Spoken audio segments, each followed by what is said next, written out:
South ఇండియాలోనే అతి తక్కువ ధరలకే నాణ్యమైన రత్నాలని అందించే ఏకైక సంస్థ 6 JVR.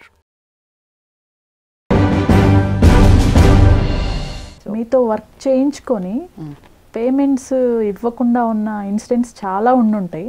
బట్ ఏ ప్రొడక్షన్స్ నుంచి మీకు ఎక్కువ అమౌంట్ రావాలి? అయ్యో ఎన్ని ఉన్నాయి చెక్లు. అవి 4 గీసుకుంటే ఏమవుతాయి, మెత్తబడి చిరిగిపోతాయి. ఇప్పుడు నాకు ఒక ప్రొడ్యూసర్ డబ్బులు ఇవ్వాలి, బాగా చాలా ఎక్కువ ఇవ్వాలి. నేను ఎప్పుడు ఆయన ఎక్కడ చూస్తానంటే ఎయిదర్ టాప్ మోస్ట్ బట్టల కొట్లో చూస్తాను, లేదంటే నగల కొట్లో చూస్తాను. ఆయన బయటికి రాగానే ఏం చెప్తాడంటే, అమ్మా నా పరిస్థితి అస్సలు బాగాలేదమ్మా, ఏం చేయాలి అంటాడు. ఆయన వచ్చింది ఎక్కడి నుంచి? నగల కొట్లో నుంచి.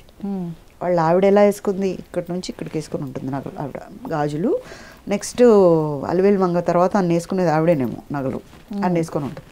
కానీ ఆయన కష్టంలో ఉన్నాడంట. నేను ఒకటే చెప్తాను, పర్లేదు సార్, మీ దగ్గర ఉన్నప్పుడే ఇవ్వండి, ఏం పర్లేదు, అంత కష్టంలో ఉన్నప్పుడు ఇంక మీరు నాకేమి ఇస్తారు, నేను వెయిట్ చేస్తాను, లేదని వెళ్ళిపోతా. అంటే మన రుణంలో ఆయన ఉన్నాడు, ఆయన రుణంలో నేను లేను, అంతే కదా. ఆయన అంత లెవెల్లో ఉండి కూడా అంత దిగజారి చెప్పుకుంటున్నాడంటే వాల్యూస్ లేవు ఆయనకి. నేను అలా అనలేను, నాకు వాల్యూస్ ఉన్నాయి. ఆయన కాకపోతే దేవుడు ఎక్కడో ఒక దగ్గర పెడతాడు మనకి. సో నన్ను చూసి వాళ్ళు తప్పించుకోవడము, అబద్ధం చెప్పటము, నేను ఒకటే అనుకుంటా, అబ్బా ఈయనకి ఎదురు పడకపోతే బెటర్ అని. కానీ నేను ఎప్పుడు జ్యువెలరీ షాప్కి వెళ్ళినా ఎదురు పడతారు వాళ్ళు, లేదా ఎప్పుడైనా బ్యాంక్కి వెళ్ళినా అక్కడ ఎదురు పడతారు. బ్యాంక్లో డబ్బులు లేకపోతే వస్తావా? రావుగా, బ్యాంక్కే రాము డబ్బులు లేకపోతే. జ్యువెలరీ షాప్ డబ్బులు ఇకపోతే వాడు ఇవ్వడుగా, మరి ఉన్నాయిగా. పాపం వాళ్ళ కష్టం అలా ఉంది, అలా చెప్పుకోవాల్సి వస్తుంది. చాలామంది ఉన్నారు. ఇదివరకు ప్రొడ్యూసర్స్తో సినిమాలు చేసేవాళ్ళం, కానీ డబ్బు విషయానికి వచ్చేసరికి చాలామంది ఇబ్బంది పెట్టేవారు. అది ఎందుకో అప్పుడు. బట్ ఇప్పుడు వచ్చిన అమ్మాయిలు అబ్బాయిలు బాగా క్లవర్స్ కాబట్టి లాక్కునేదంతా ముందే లాక్కొని కానీ సెట్స్కి వెళ్ళట్లేదు, ఇంకా కావాలంటే ఎక్స్ట్రా తీసుకుంటున్నారు. మేము ఎక్కువ చేసినా కూడా తక్కువే తీసుకున్నాం, మన అనుకొని చేసాం, డబ్బు అనుకోలేదు అప్పుడు. ఇప్పుడు వచ్చే వాళ్ళందరూ ఫస్ట్ డబ్బే. ఒక విధంగా చూస్తే వాళ్ళు బాగా తెలివైన వాళ్ళు. మనం ఏమనుకున్నామంటే మన అనుకున్నాం. అందువల్ల నాకు డబ్బులు కావాలి అనే మాట రావాలంటే గొంతులోంచి వచ్చేది కాదు సౌండ్, అసలు సార్ సార్ అంతే వచ్చేది, అసలు డబ్బులు కావాలనే మాటే వచ్చేది కాదు. ఇంకా ఇలా కాదని మేనేజర్ని పెట్టాక మేనేజర్ వెళ్ళి అడిగి తీసుకొచ్చేవాడు. కానీ మా నోట్ నుంచి ఒక్కరోజు కూడా ఒక్క ప్రొడ్యూసర్ని అడగలేదు మేము. ఇప్పుడు ఈ మధ్య ఒక సినిమా చేశాను నేను, ఏదో అసలు డబ్బులు ఇవ్వాలి నాకు. ఆయన ఎప్పుడు అడిగినా నేను హాస్పిటల్లో ఉన్నాను, అక్కడ ఉన్నాను, ఇక్కడ ఉన్నాను అంటాడు. కట్ చేస్తే నేను ఇటు వెళ్తుంటాను, ఆయన అటు వెళ్తుంటాడు. But I don't force, they should feel. నేను వాళ్ళని పెట్టి సినిమా చేసుకున్నాను, 5 రోజులు చేశారు, అంత ఎండలో అంత కష్టపడి రాత్రి కూడా చేశారు, వాళ్ళకు ఉండాలి. ఇంకొకసారి ఇవ్వం కదా, ఇంకోసారి ఇవ్వం కదా, ఏం చెప్పినా ఇంకొకసారి. ఒక్కసారితో పోగొట్టుకోకూడదు అంటాను నేను, కలిసి పని చేయాలి. You should wait. ఈరోజు మా నాన్నగారు ఒక మాట చెప్పారు, నాన్న ఈరోజు నువ్వు మాట్లాడేవనుకో, నీ మాటల కోసం రేపు వాళ్ళు వెయిట్ చేయాలి. అలాంటి మాటలు మాట్లాడు. నువ్వు ఈరోజు పని చేసావు అనుకో, ఈ అమ్మాయే కావాలి మన పనికి, ఈ అమ్మాయే చేయాలి అన్నట్టుగా పని చేయాలి. అవి బాగా ఉంది నా బ్లడ్లో. ఎవరిస్తారు ఎవరివ్వరు అనేది ఉండదు, ఎవరు నన్ను పొగుడుతారు పొగడరు అనేది ఉండదు, ఎవరు ఏం చేస్తారు ఏ పొజిషన్ ఇస్తారు అనేది ఉండదు. నాకు ఒక్కటే, నాకు ఒకటి ఇచ్చారు, నేను ఆ పని కంప్లీట్ చేయాలి, వాళ్ళు సాటిస్ఫై అవ్వాలి. ఆ కళ్ళు ఎప్పుడైతే బ్రైట్ అవుతాయో ఐ ఫీల్ వెరీ హ్యాపీ, నాకు సక్సెస్ వచ్చింది. అలాంటి మెంటల్. మీరు చేసిన మూవీస్లో ఏవైనా సీన్స్ ఎడిటింగ్లో తీసేశారా? గణేష్ అని మన రామనాయుడు గారి మూవీ ఉంది కదా, వెంకటేష్ గారిది. అవును, దాంట్లో నేను సెకండ్ హీరోయిన్. చాలా మంచి మూవీ, చాలా మంచి మూవీ. ఒక 4 సీన్స్ 5 సీన్స్ చేసాం. చేసిన తర్వాత మరి ఎందుకనో అది ఎడిటింగ్లో పోయింది, అది తీసేశారు. నేను సినిమా చూస్తుంటే ఇక్కడే కదా నేను ఉండాలి అనుకుంటున్నాను, కానీ కనిపించట్లా. అప్పుడు రామనాయుడు గారు పిలిచి చెప్పారు, ఎడిటింగ్లో పోయిందమ్మా, ఏమనుకోవద్దు, మంచి సినిమా చేద్దు అని. మంచి సరే ఏం పర్లేదు అని చెప్పొచ్చు సార్. అలానే చాలామంది డైరెక్టర్లు ఈ క్యారెక్టర్ మీకే అమ్మ, మీకే ఇస్తాము, ఇది మీకోసం రాసింది అని మిమ్మల్ని అప్రోచ్ అయ్యి తర్వాత ఇవ్వకుండా వేరే వాళ్ళని పెట్టుకోవటం అట్లా ఎప్పుడైనా జరిగిందా? ఎప్పుడేంటి, ఇప్పటికీ జరుగుతూ ఉంటుంది. మన ఇంటికి వచ్చినప్పుడు నువ్వు తప్ప అన్యదా నాస్తి శరణం అంటారు కదా, ఆ టైప్లో అనేసి కట్ చేస్తే మీరుంటారు, నేను ఉండను. ఏం జరిగింది ఏంటి, నేను అంత దూరం పోను. ఎందుకంటే మనకే ఇన్ని ఉంటాయి నెత్తి మీద, మళ్ళీ దీన్ని కూడా నెత్తి కిందకి ఎక్కించుకోవటం మనం లేం, అయిపోయింది. కేల్కతం దుకాన్ బాద్. ఎప్పుడైనా కనిపించినప్పుడు బాగున్నారు అంటే ఆయన తలెత్తుకోలేడు, నేను కాదు. బాగున్నారా సార్, సినిమా అయిపోయిందా, గాడ్ బ్లెస్ యూ, తొందరగా రిలీజ్ చేసుకోండి అని చెప్పి వెళ్ళిపోతాం. నేను దాని గురించి ఇంకా ఆలోచించాను. కానీ ఇక్కడ కాదు, కన్నడలో ఫస్ట్ మూవీ సీళ్ళు నక్షత్ర అని ఒక సినిమా. ఓకే. వాళ్ళు మా ఇంటికి వచ్చారు, ఒక 10 రోజులు బాగా భోజనాలు చేశారు, రకరకాలు ఈ అమ్మాయిని ఇలా చూపెట్టాలి అలా చూపెట్టాలి ఏమేమో చెప్పారు. ఓపెనింగ్ డే ఫ్లెక్సీస్ అన్నీ నేను లేను, వేరే ఆర్టిస్ట్ ఉంది.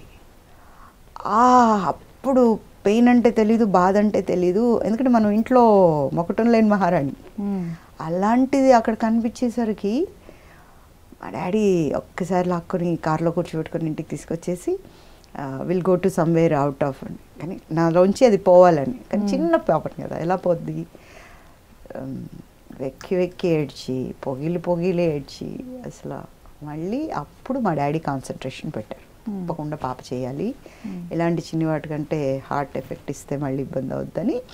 దెన్ మై డాడ్ ఎట్లా సినిమాలు అప్రోచ్ అవ్వాలి ఇదంతా కనుక్కొని పెద్దవాళ్ళందరితో ఒక ఆల్బమ్ చేశారు. ఆ ఆల్బమ్ని పంపించేవారు. అప్పుడు ఒక మేనేజర్ని పెట్టి, ఓకే, రాజ్ కుమార్ గారు అని పెద్ద ఆయన పెట్టేవారు. పెట్టి ఆయన్ని పెట్టారు. పెట్టి ఆయన తిరిగి సినిమాలు తీసుకొచ్చేవారు. పెద్ద ఆయన అని ఎందుకు అంటే ఆయనకైతే 10 కంపెనీస్ తెలుసుంటాయి, కొత్త వాళ్ళంటే ఏదోనో ఇబ్బంది పడేలాగా ఉంటాయి అని అలా.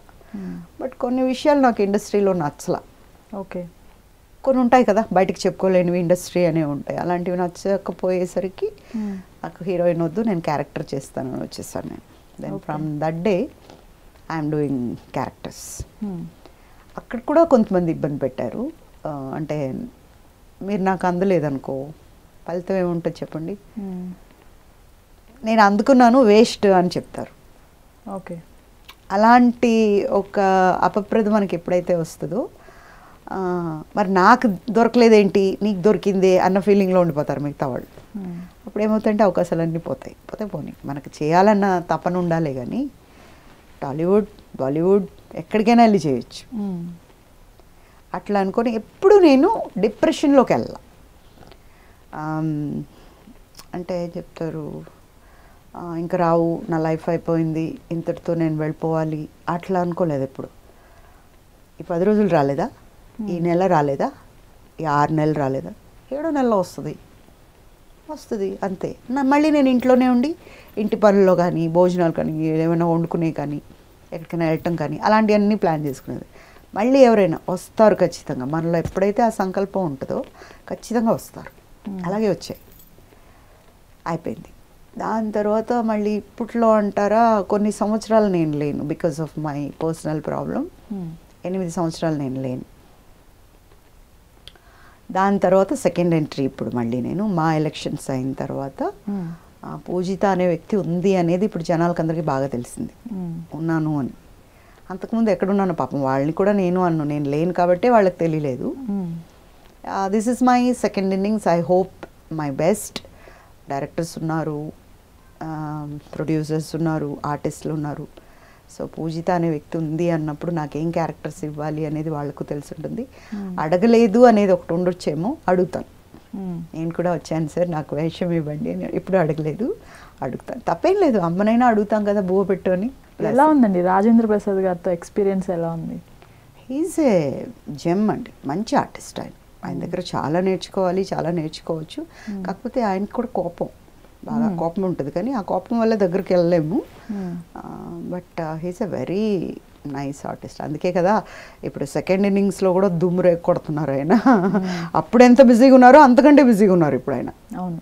Yeah, he's a very good artist. ఆ కోపంతో ఎప్పుడైనా మీ పైన అరిచారు కాబట్టి కోపం అని చెప్పాను, లేకపోతే చెప్తామేంటి. ఒక్క షాట్లో ఆ రోజు వాళ్ళ ఫ్యామిలీ వచ్చారు చెన్నై నుంచి. నేను ఇలా పడుకొని ఉంటే వస్తాడనమాట. నాకంతా తెలిసిపోయిందిలే, నువ్వు దాని దగ్గర ఒకలాగా మాట్లాడి అది దానికి కడుపు వచ్చింది, నాకు రాలేదు అంటే నువ్వు ఎక్కువ ప్రిఫరెన్స్ దానికే ఇస్తున్నావు అని కోపంలో ఉంటుంది. ఓకే. పేరు సత్యభామ. నా వచ్చేసినప్పుడు ఒక్క తోపు తోస్తానమాట. తోసేసరికి ఆయన బాగా ఫ్లెక్సిబుల్గా వెళ్ళి ఒక తలుపు కొట్టుకున్నారు. అక్కడ పల్లెలో ఇలా పెట్టుంటారు కదా, బుడుపులుగా పెట్టుంటారు గుమ్మాలకి, అంటే డోర్కి. దానికి కొట్టుకున్నారు ఆయన. నేను కూడా పరిగెట్టి వెళ్ళా. మామూలుగా ఎవరికైనా తగిలితే ఇలా అంటాం కదా, అప్పుడు ఒక కసిరారా ఆగిపోయింది నాకు గుండె, బాబోయ్ అనుకున్నా. ఇంకా తిట్టేశారు. దాంతో 3 టేక్లు భయంతో టేక్ అని. ఏమా చేయలేవా సరిగ్గా నువ్వు, మేము మాకు కూడా సంసారాలు ఉన్నాయి, మా వాళ్ళు వచ్చారు, మేము వెళ్ళాలి అన్నాడు. బాధేసింది నాకు. తర్వాత ఏమైనా సరే కోపం తెచ్చుకొని చేసేసా. షార్ట్ అయిపోయాక ఒక దగ్గర కూర్చొని ఏడుస్తున్నా. డైరెక్టర్ గారు వచ్చి అంతే మా కోపం వస్తే అంటారు, ఏం కాదులే పో, ఏం కాదు, ఇంటికి పోయి పడుకో అన్నారు. ఇంకా నెక్స్ట్ డే మా డాడీకి ఫోన్ చేసి, వస్తావా రా, నువ్వు నేను చేయను, నాకు వద్దు అని. నువ్వేగా ఎన్నుకున్నావు, కష్టం నష్టం అని చూడవు, కష్టం వస్తేనే పారిపోతావా, అయితే దీనికి ఎందుకు రావటం అని. The major thanks goes to my father. Why? Because నేను ఎప్పుడైతే ఇండస్ట్రీకి వస్తాను అన్నాను, తన ప్రొఫెషన్ వదిలేసి నా దగ్గరకు వచ్చేసారు మా డాడీ, నాతోనే ఉన్నారు.